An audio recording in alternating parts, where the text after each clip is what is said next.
And we finally yesterday got a new deal for Cowboys wide receiver CeeDee Lamb, who ends his holdout after agreeing to a 4-year, $136 million contract, which makes him the second highest paid non-quarterback in NFL history. It includes $38 million in a signing bonus. That's the largest ever given to a wide receiver.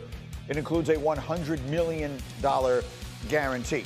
So, look, this extension seemed inevitable, but it cannot be stressed enough just how important he has been to Dallas from the moment he arrived, increasing his receptions, his yards, and his touchdowns in each season since he entered the league. And that number you see there is the most important. Since he was drafted, Dak Prescott's total QBR when targeting Lamb is 93. That is the highest among all quarterback receiver combinations in the NFL during that stretch of time. So they got taken care of the one piece of business that was absolutely necessary. Jeff Darlington here, Bart Scott here, and Domonique Foxworth, I start with you. So let's fill in the blank here.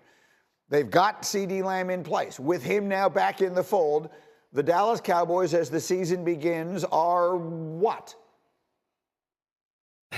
I mean, I hate to say it, but I think they're probably mediocre. Like, CeeDee Lamb is great, Dak is great, but they lost some strength across that offensive line. And I think the question about this team going forward is going to be how great can that defense be? If the defense is great and lives up to its potential, I think this team can be great. But I think the offense takes a step back from last year's top-of-the-league type of numbers.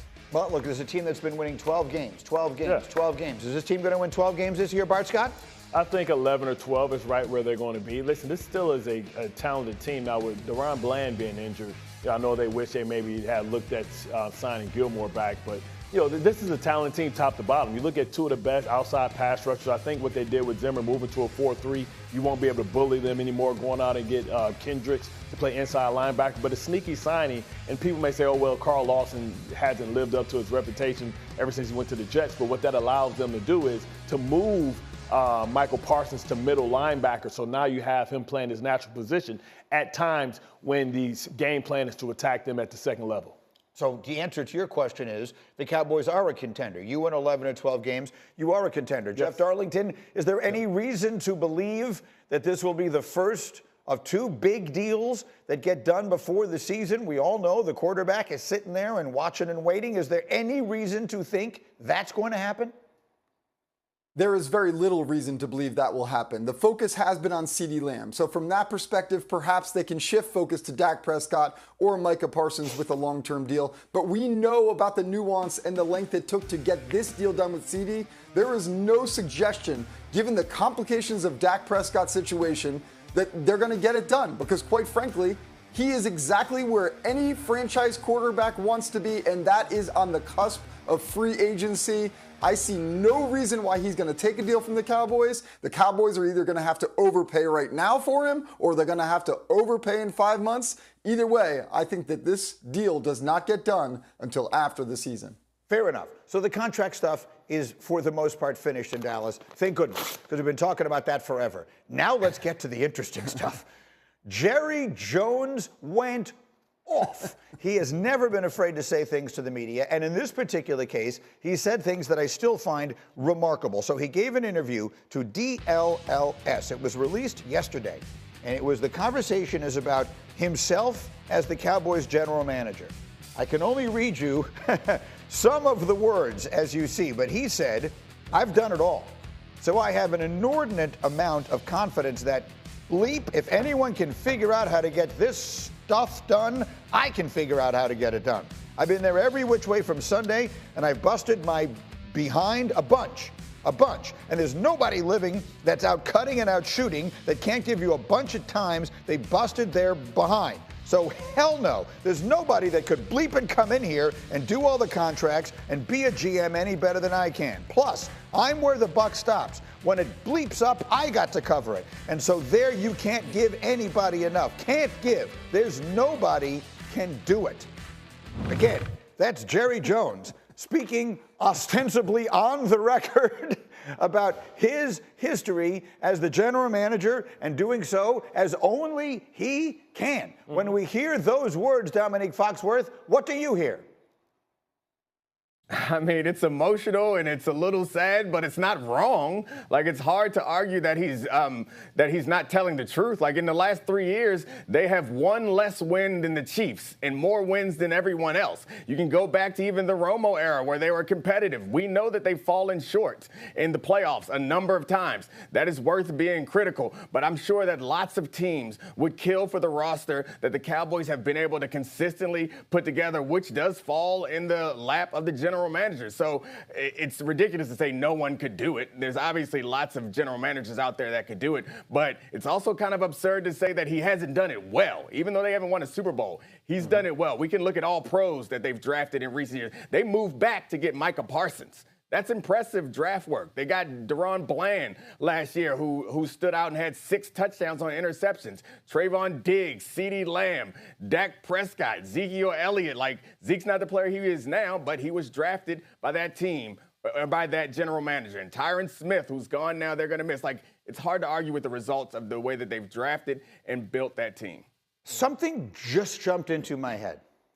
And I've been doing this job almost as long as he has owned that team. And I would say the number of times I've heard people say, Jerry Jones cannot be the general manager of that team. His being the general manager has been the reason they haven't been doing all the winning. It just occurred to me. He has been a much better general manager from a football standpoint than he has been an owner. That's the reality of it. The general manager stuff, he's done great. They've drafted like crazy. They've developed players. They've signed the right guys. They've made the right moves. You know what they haven't done? They haven't done all the little things that the owner enables you to do. They haven't spent the money. They haven't gone out and gotten the free agents. They've had the lowest cash outlay, whatever the numbers were that we found a couple of weeks ago. They spend less money on players every year than any other team in the NFL. The stuff that we associate with the owner, again, he's done the making money part, he's done better than anybody ever. I mean, I will push back a little bit, right? Because on what? On the fact that, he hasn't done what the owner is supposed to do. Like you said, $77 million on game day every day. I think you talk about the most profitable business or NFL franchise. Or he makes money. He's done all that. And as a general manager, he has went out and, a guy who showed a lot of discipline, right? We think about all the picks he didn't pick, right? He didn't go get Johnny Manziel and all the things he did with staying the course and building through the offensive line, the non-sexy picks. The reason why they haven't spent a lot of money in recent years is because they've drafted well, and now that credit card bill is due, to your point, the only thing I can say that he has really struggled with is how to cultivate an environment of accountability, discipline, and a championship mindset. He's got all the players, right? He's gone on and gotten great players. What he hasn't done is created a environment of mental toughness. He's almost made it too nice. He's been too good of an owner. He's made it too comfortable. That's why I agree with what he's doing now. I don't pay Dak Prescott, because why pay Dak Prescott when it's probably going to be about $60 million? So Dak Prescott, in my opinion, can only hurt his value by either not getting his team to the second round of the playoffs again. Why would I give you that money if this is what I'm getting as a result, right? And also he got CeeDee Lamb done. So I would say he's done a great job with everything but building the culture, a championship culture. Well, he's built a good culture, not a great one. Part of that might be because when the owner is the person in charge, the coach is devalued. The players are looking over the coach's shoulder. Right. Jeff Darlington, get in here. I think it's, first of all, very interesting that he's sort of playing hardball with this quote, which, by the way, I've looked forward to you reading all morning long. But he's making it sound like he's this tough guy. And when it came to CeeDee Lamb's negotiations, just like Zach Martin last year, just like Ezekiel Elliott in 2019, all these guys eventually got paid. Like, it wasn't as if this holdout led to some discount deal. Basically, what we were waiting on is the Cowboys wanted a 5-year deal, and CeeDee Lamb wanted a 3-year deal, and play the suspenseful music. It ended up being a 4-year deal. I just don't understand all the drama surrounding something that feels like the easiest part of what Jerry Jones is trying to do. So I get it. We're debating whether Jerry Jones is a good owner, a good GM, all those things. But to me, it is Jerry Jones alone who is creating this drama for himself. Neek, get in here.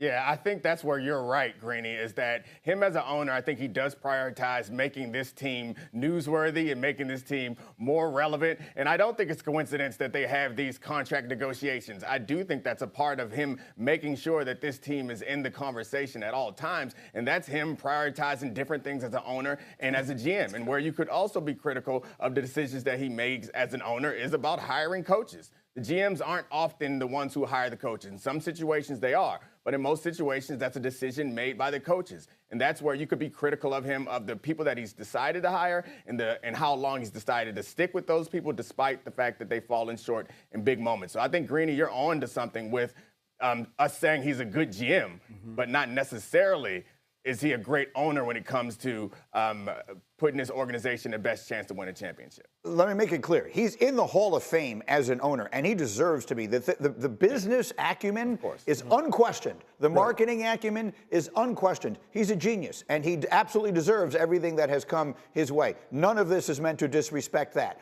But what I am saying is that the little bits around the edges that usually are what make good teams great, that push things over the top, are the things the Cowboys haven't done.